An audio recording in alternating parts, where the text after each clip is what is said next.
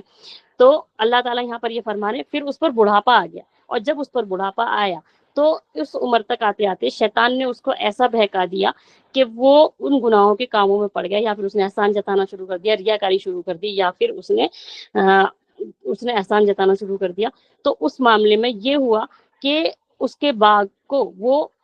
تند آندھی کھا گئی, یعنی کہ وہ جو آگ کا شعلہ تھا وہ اس کے باغ کو پورا کا پورا ختم کر دیا. یعنی کہ وہ اتنی گرم تھی کہ پتے سارے جھلس گئے, ندیاں ساری سوکھ گئیں, سب کچھ ختم ہو گیا, اور اس حال میں کہ وہ ضعیف ہے, یعنی کہ وہ بڑھاپے کی حالت میں ہے. اب وہ دوبارہ بھی اگر کھڑا کرنا چاہے تو وہ نہیں کر سکتا. یہاں پر اللہ تعالیٰ بہت اچھی مثال بیان فرما رہے ہیں کہ بڑھاپے میں جو ہماری حالت ہوتی ہے وہ ایسی ہوتی ہے کہ ہم دوبارہ اس کی قوت نہیں رکھتے کہ ہم پورا 40-45 سال پیچھے جا کر ہم دوبارہ سے نیکیاں کر جائیں, دوبارہ سے اپنی نمازیں پڑھ لیں, دوبارہ سے اپنی خیرات صدقات کر لیں, حج کر لیں یا زکوٰۃ کر دیں. تو ہماری اتنی طاقت نہیں ہوتی کہ ہم 40-45 سال پیچھے لوٹ جائیں. اسی طریقے سے اس کی مثال ایک طریقے سے یہ بھی سمجھ لیں کہ جب ہم پر بڑھاپا طاری ہو جاتا ہے,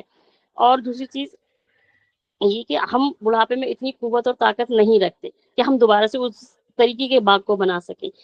اسی طریقے سے اس کی جو اولاد ہے وہ بھی کمزور ہے, یا تو چھوٹی ہے یا تو پھر قوت نہیں رکھتی, یعنی کہ اس نے جو اپنا جو ہم صدقہ جاریہ بنا کر جاتے ہیں وہ بھی نہیں چھوڑا. تو کل قیامت میں ایسے انسان کو آپ دیکھیں, قیامت کے ذریعے سے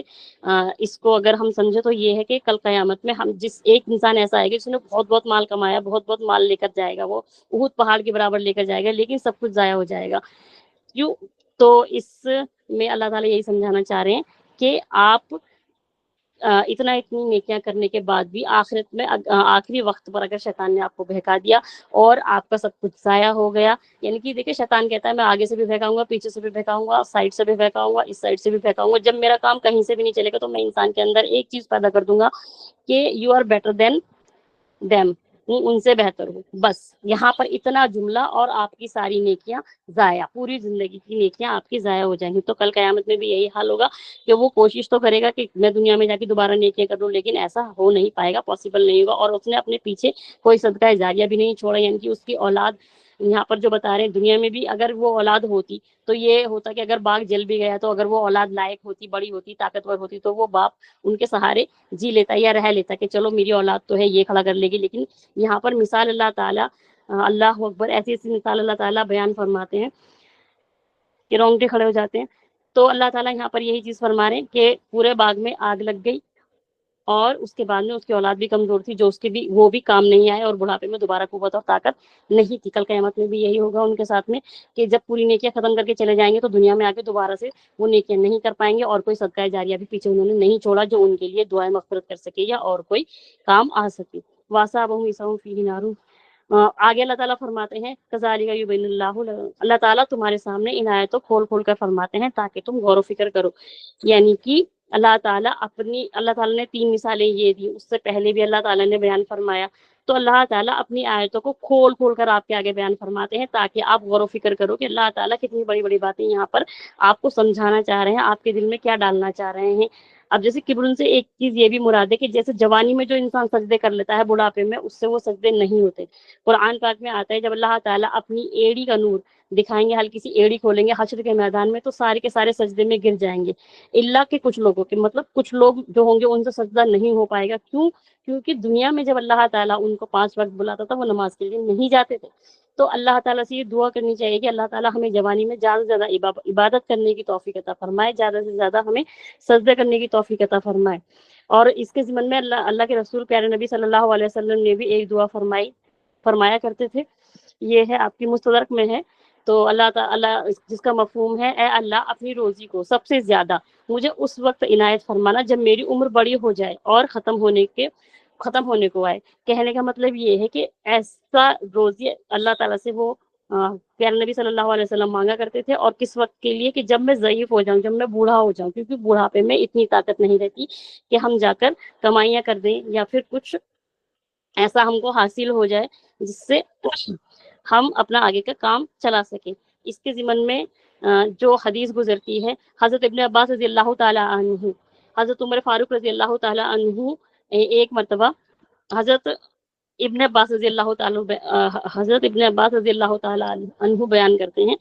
کہ حضرت عمر فاروق رضی اللہ تعالی عنہ ایک مرتبہ تمام صحابیوں سے سوال کیا کہ اس آیت کے بارے میں تم کیا کہتے ہو؟ لوگوں نے کہا اللہ عالم، یعنی کہ اللہ تعالیٰ ہی زیادہ جانتے ہیں۔ حضرت عمر فاروق رضی اللہ تعالیٰ عنہ غصہ ہو گئے اور فرمایا یا کہو جانتا ہوں یا کہو نہیں جانتا ہوں،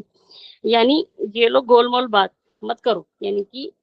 حضرت عمر فاروق رضی اللہ تعالیٰ عنہ یہ کہنا چاہ رہے تھے کہ گول مول بات مت کرو، یا تو کہو کہ میں جانتا ہوں یا نہیں جانتے ہو تو اس کے علم لینے کی پوری کوشش کرو۔ اس کے بعد میں حضرت ابن عباس رضی اللہ تعالیٰ عنہ نے فرمایا کہ اے امیر المومنین اگر اجازت ہو تو میں کچھ کہنا چاہتا ہوں۔ تو حضرت عمر فاروق رضی اللہ تعالیٰ عنہ نے کہا کہ فرماؤ، کہو، اور اپنے آپ کو حقیر نہ سمجھو، یعنی کہ وہ چھوٹے تھے تو انہوں نے کہا کہ اپنے آپ کو حقیر نہ سمجھو۔ تو حضرت ابن عباس رضی اللہ تعالیٰ نے عرض کیا اس آیت میں اس مالدار آدمی کی مثال بیان کی گئی ہے جس نے اللہ کی اطاعت میں عمل کیا، پھر اللہ نے اس کی طرف شیطان بھیجا تو وہ معاصی میں مبتلا ہو گیا، یعنی کہ گناہوں میں مبتلا ہو گیا اور اپنے اعمالوں کو برباد کر لیا۔ اس کے ضمن میں یہ آیت گزرتی ہے۔ تو ان سب کا جو کنکلوژن نکلتا ہے ان ساری آیتوں کا، اللہ تعالیٰ ہم سے جو فرما رہے ہیں ان سب آیتوں کا جو کنکلوژن نکلتا ہے وہ نکلتا ہے کہ صدقات کرنے کے جو طریقے، جو شرائط ہوں گی وہ ہوں گی 6۔ سب سے پہلی کہ آپ کا جو مال ہونا چاہیے وہ حلال ہونا چاہیے، اللہ کی راہ میں جو بھی مال دیا جائے وہ پاکیزہ ہو، حلال ہو، کیونکہ اللہ تعالیٰ خود پاک ہے اور پاکیزگی کو پسند فرماتے ہیں۔ دوسرا کہ سنت طریقے پہ ہونا چاہیے، سنت کے مطابق ہونا چاہیے۔ تیسرا کہ صحیح مصرف ڈھونڈے اس کا، یعنی کہ جو اس کا صحیح حقدار ہے پہلے اس کی تصدیق تو کر لیں کہ وہ کیا ہے، جو آپ کا مال جا رہا ہے وہ کہاں جا رہا ہے، کہیں ایسا تو نہیں ہے کہ اس نے کہا کہ مجھے دے دو اور میں جا کے شراب کی دکان کھول لوں، تو یہ تو آپ کا مال غلط جگہ پہنچ جائے گا۔ تیسرا کہ جو بھی ہم خیرات و صدقات کریں اس کا احسان نہ جتلائیں، کسی بھی طریقے کا اس کو تانا کشی نہ کریں۔ چوتھا، اور جو مال دیا گیا ہے اس میں ہم یہ چیز غور و فکر کریں کہ ہم اس مال کو دینے کے بعد اس پہ احسان نہ جتائیں، اس کو کوئی ایذا نہ پہنچائیں۔ چھٹا، جو کچھ خرچ کیا جائے گا اخلاص نیت کے ساتھ کیا جائے گا، یعنی کہ خالی ہماری جو نیت ہونی چاہیے وہ خالص ہونی چاہیے اللہ کی رضا جوئی کے لیے، اس کی خوشنودی کے لیے، یہ نہیں ہونا چاہیے کہ لوگوں کو دکھاوے یا پھر کسی اور کو دکھانا نہیں ہونا چاہیے۔ اور اس میں جو دوسرا طریقہ ہے یعنی کہ سنت طریقے پہ خرچ کرنے کا، جو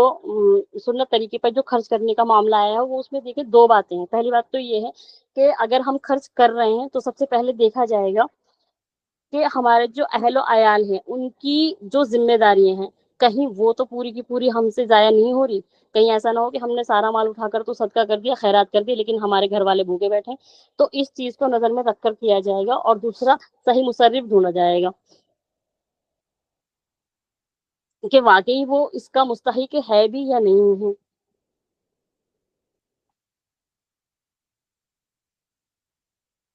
اور یہ 6 پوائنٹس یہاں پر نکل کر آتے ہیں کہ اپنے حلال مال ہونا چاہیے، اللہ تعالیٰ کی رضا جوئی ہونی چاہیے، اس میں جو کسی کو ایزا نہ پہنچائے، تکلیف نہ پہنچائے، لوگوں کو دکھاوا نہ ہونا چاہیے، اور سنت طریقے پر ہونا چاہیے۔ تو ان آیتوں کا یہی کنکلوژن نکل کے آتا ہے کہ اللہ تعالیٰ ہم کو